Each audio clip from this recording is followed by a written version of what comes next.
Assalamualaikum warahmatullahi wabarakatuh.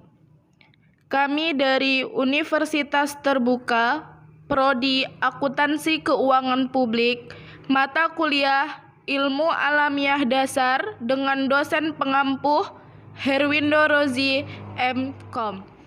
Kami dari kelompok 4 yang beranggotakan Ayu Aningsih, Hidayah Husniah, Giati Pradasari, Putri Wiji Astuti, dan Subagus Bima Saputra dengan Prodi Akuntansi Keuangan Publik.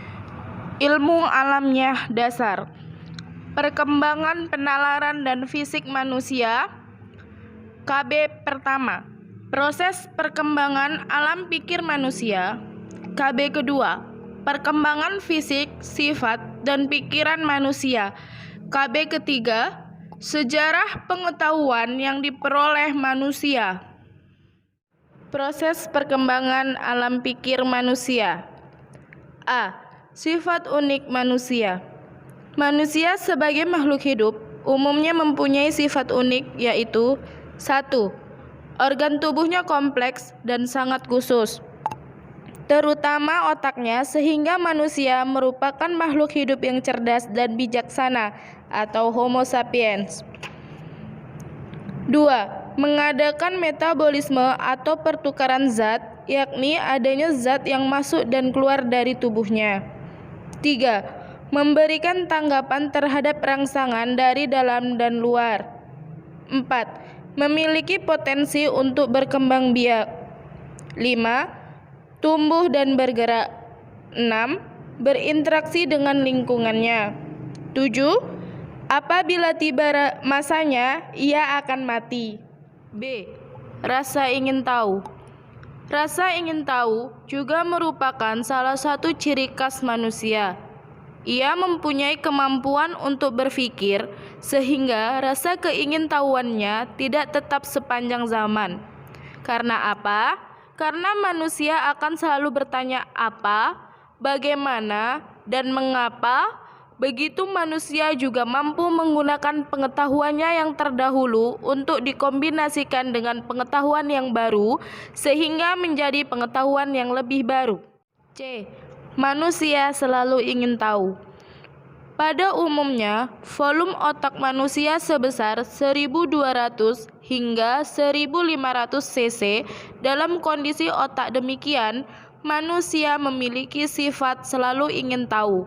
Dalam hubungannya, kehidupan manusia dengan alam dibedakan atas 2 tingkat peradaban, yaitu 1. Manusia masih sangat bergantung pada alam sehingga ada kesan manusia bagian dari alam. 2. Manusia yang sudah menguasai alam sehingga ada kesan manusia sebagai raja dunia. D. Perkembangan alam pikiran manusia. 1. Perkembangan alam pikiran manusia sejak dilahirkan sampai akhir hayatnya.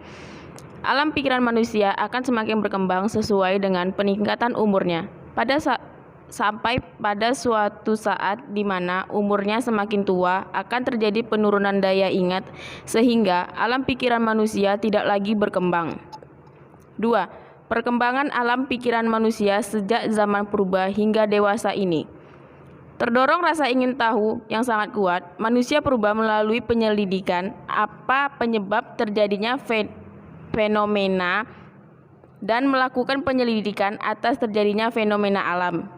Penyelidikan ini menghasilkan jawaban atas banyaknya persoalan, tetapi kemudian akan timbul persoalan-persoalan baru. Dengan demikian, alam pikiran manusia purba mulai berkembang. Perkembangan fisik, sifat, dan pikiran manusia. Fisik atau tubuh manusia mengalami proses pertumbuhan sedikit demi sedikit, mulai dari masa di rahim ibu, masa setelah dilahirkan, sampai masa dewasa. Proses perubahan tersebut diawali dengan bentuk sel yang sangat sederhana pada saat pertumbuhan sampai ke bentuk sel yang paling kompleks. Perkembangan sifat dan pikiran manusia. Cara manusia mencari pengetahuan umumnya dimulai dari masa anak-anak hingga dewasa, yaitu dengan siklus.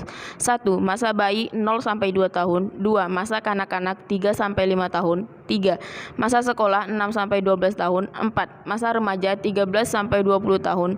5. Masa dewasa lebih dari 20 tahun. Sejarah pengetahuan yang diperoleh manusia. Manusia selalu merasa ingin tahu, maka sesuatu yang belum dapat terjawab akan terus dicari jawabannya. 1. Mitos. Sebuah pemikiran yang dipercaya dari zaman dahulu hingga sekarang yang belum tentu kebenarannya. 2. Zaman purba. Pengetahuan yang dikumpulkan pada zaman purba berasal dari kemampuan mengamati, membeda-bedakan, dan dari hasil akhir percobaan yang sifatnya trial and error. 3. Pengetahuan yang berkembang pada zaman Babilonia 600 sampai 200 sebelum Masehi. Pada zaman ini, pengetahuan ilmu perbintangan sedang berkembang. Kelompok bintang atau rasi seperti Scorpio, Virgo, Pisces, Leo, dan sebagainya yang kita kenal kini berasal dari zaman Babilonia. Pada zaman ini muncul tokoh-tokoh yang menjadi pembaharu yang dapat merubah pola pikir pada masa itu. A. Anaximander 610 sampai 546 sebelum Masehi. B. Anaximenes 560 sampai 520 sebelum Masehi. C. Heraclitus 560 sampai 470 sebelum Masehi. D. Pythagoras 580 sampai 500 sebelum Masehi. E. Empedocles 480 sampai 430 sebelum Masehi. F. Socrates 470 sampai 399 sebelum Masehi. G. Demokritos 460 sampai 370 sebelum Masehi dan Leucippus lebih kurang 450 sebelum Masehi. H. Plato 423 sampai 347 sebelum Masehi. I. Aristoteles 348 sampai 322 sebelum Masehi. J. Archimedes 287 sampai 212 sebelum Masehi. K. Ptolemeus 127 sampai 151 Masehi. Perkembangan di zaman pertengahan pada tahun 780 sampai 028 Masehi.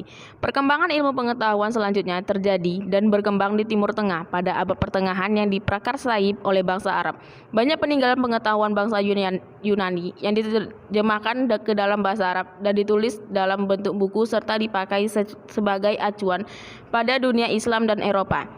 Pada zaman ini juga banyak dikembang metode eksperimen yang memungkinkan perluasan bidang kedokteran, farmasi, astronomi, kimia, dan biologi. Penemuan penting yang digunakan sampai saat ini ialah penulisan bilang, angka Arab, dan desimal yang memunculkan ilmu aljabar. Tokoh pembaharu pada zaman ini menurut Supartono dan kawan-kawan dalam bukunya Ilmu Alamiah Dasar ialah sebagai berikut. 1. Khwarizmi 780 sampai 850 Masehi. 2. Ar-Razi 866 sampai 909 Masehi. 3. Niraizi wafat pada tahun 922 Masehi. 4. Sabit Ibnu Qurra wafat 901. 5. Ibnu Sina 980 sampai 1037 Masehi. 6. Ibnu Rashid 1126 sampai 1998 Masehi. 7. Az-Zahrawi wafat pada tahun 1013. 8. Ibnu Baitar wafat pada tahun 1248. 9. Al-Asy'ami 740 sampai 828. Pengetahuan di zaman modern pada abad 15 sampai kini. Perubahan pola pikir yang sangat radikal ialah perubahan paham geosentris menjadi heliosentris yang sangat bertentangan dengan paham dan kepercayaan maupun kekuasaan saat itu.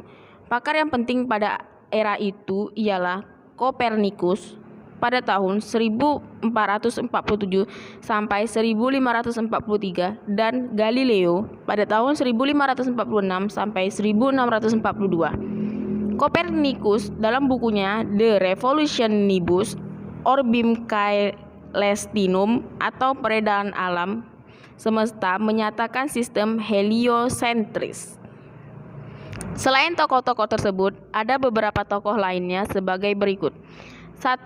Roger Bacon 1214 sampai 1294. 2. Leonardo da Vinci 1452 sampai 1519. 3. Nicholas Copernicus 1473 sampai 1543.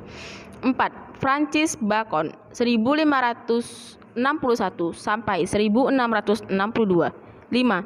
Johannes Kepler 1571 sampai 1630.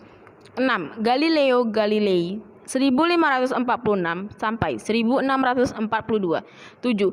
Evangelista Torricelli 1588 sampai 1647. 8. Blaise Pascal 1623 sampai 1662. 9. Anthony Laurent Lavoisier 1743 sampai 1793. 10. John Dalton 1766 sampai 1844.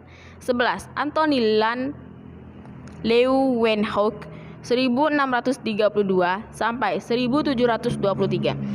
12.